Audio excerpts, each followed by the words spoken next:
First question is just from Dean. From where are you from? Dundee, up in the Scotland. He's got a question this week about Kevin Owens. Guys, why do you think Kevin Owens has not gone through the proper channels of winning a tag team belt with Chris Jericho and then going for the WWE title? Was this because of the injury to Finn Balor? Would really like to know, as I like the tag team of Chris Jericho and Kevin Owens. My personal, I would definitely say the reason that he kind of skipped over the tag team belts is because literally they had no other option at that time. I mean, Kevin Owens was going to actually feud with Finn Balor at the time, so that was his kind of main opponent. So when it came up that he was injured and he wasn't going to be able to participate and all the rest of it in the future program, the obvious reason was to go for to go for Kevin Owens, and obviously Kevin Owens wasn't gonna unfortunately he wasn't gonna hold on to having the chance of going for the tag team belt at that time, because they already had set in motion that this guy was going to be the guy that took it off. So that's just the way it worked. I would have liked. I still think there was a possibility that they may run with them as a tag team, as a tag team in the future. Whether they win the belts, I'm not sure. They might well do. Like, I could see them being in a feud with other tag teams currently. So that's not like. I'd never say never on that one, because I actually think like it's a good call. It's a good shout that could happen, especially with the current climate of tag teams. Like, there's not exactly an awful lot of tag teams, and also you've got to think Kevin Owens, after he gets done feuding with Seth Rollins, who really is going to be up there to have that kind of that feud as such with him at the time. So that's just my take on it. We still may see them as tag team champions, but we'll see what happens in the long run. We're still trying to get poor old Matt on. We're still trying to get that going. I don't know what's going on with our Skype at the moment. So it's an absolute nightmare currently. But I'm going to take another question in the meantime, and I've got a question from DX2. I thought it was DX1 last week, but I'm going to take that anyway. He's got a question about, what is this? Heard rumours that Kane is going to be retiring and they may do him a send-off match. I've heard about the idea of having a send-off match for Kane, but I've got to be honest with you, I wouldn't say that's. I don't know how in theory that will work. There was rumours going around that he was going to get like some kind of big send-off, or even like a massive thing like WrestleMania. Believe it or not, people kind of were thinking that it could happen there, but I'm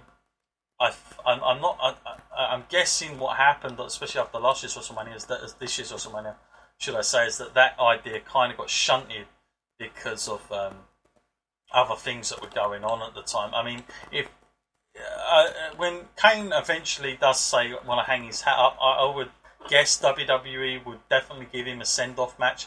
Would probably give him like one last hooray, whether it's like a very meaningful match with a. I couldn't think who it would be again. Can you explain?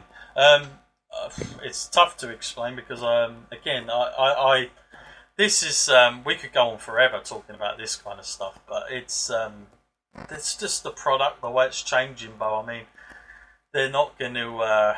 They phased out a lot of that backstage segment stuff. Like, it's just kind of non-existent.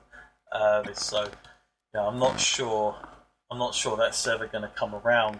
And if it does, well. Fantastic, but let's face it, Jimbo, they're not going to change. I think a lot of it has to do with PG as well.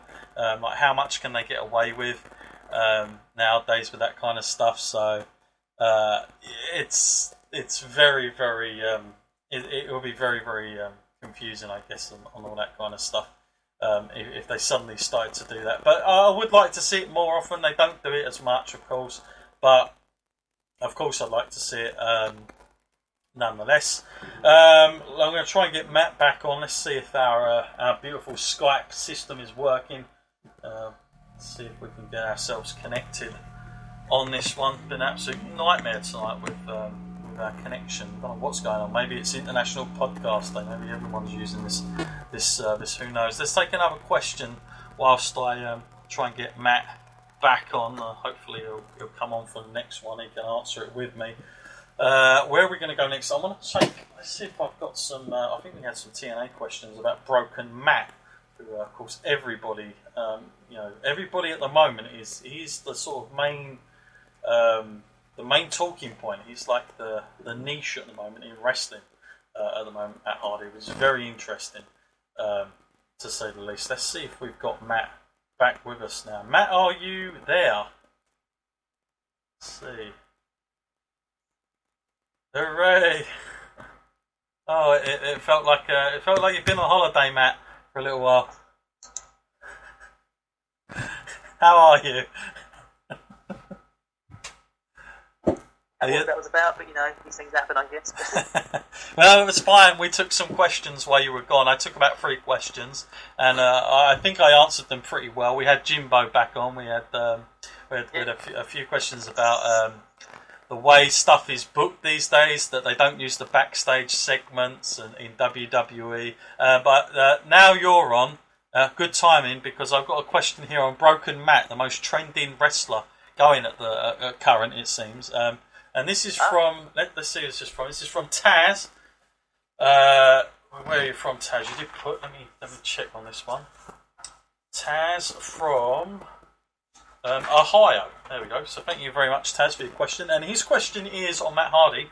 I'm like you guys. I really hated this damn stuff. Now I'm actually enjoying this to the point where I've stopped watching WWE a lot. Why is this so good, and why are we drawn to this? So, Matt, what is this? The whole fever. It's like taken over us. This Broken Matt stuff. Why have we become slightly obsessed with this? Yeah. Compulsive viewing, almost. I guess it is because, like, some people, they do feel a little bit nostalgia for, like, the older way when, like, wrestling was more edgy and that. I guess, like, even as wacky as Matt Hardy has become, I guess his kind of story arc now is more adult orientated. I mean, like, he's quite aggressive in his character. It's a complex character. And if you're going to see things like where he starts biting people and blood comes out and everything, I mean, that's not very PG. So we are taking it to a higher level. It is a bit more sort of risky. And, character, I mean, I hate to say that, but he is what the WWE should have done with Bray Wyatt. I mean, everyone was really into Bray Wyatt when he first came along, and they thought huge potential for this guy. But it just seems like Matt Hardy has seen that and actually rectified it. Yeah. Yeah, I mean, listen, he is a bit compulsive viewing for me. I enjoy watching his promos now. I'm enjoying it. Like, there's not many guys I can say that about now, where I wait for them to come out on the mic and I just can't wait for them to talk. Jericho is one of those guys. I really enjoy listening to him. I enjoy listening to Kevin Owens because they're a little bit more, unscripted. But there's very few guys. Like, if I see a Roman Reigns or as much creative freedom as he's getting currently, because that would be the only dilemma I have, is when the writers get hold of him, are they not going to know who this character is? Because I don't think anyone would know him quite as well as Matt would currently. But there's a lot of things he could do in WWE with that character, and a lot of feuds he could do. There's definitely Razor side. There's a lot of talk that he may do a title, or I think they said a title match against The Miz, something like that. And if he doesn't win, he has to leave the company.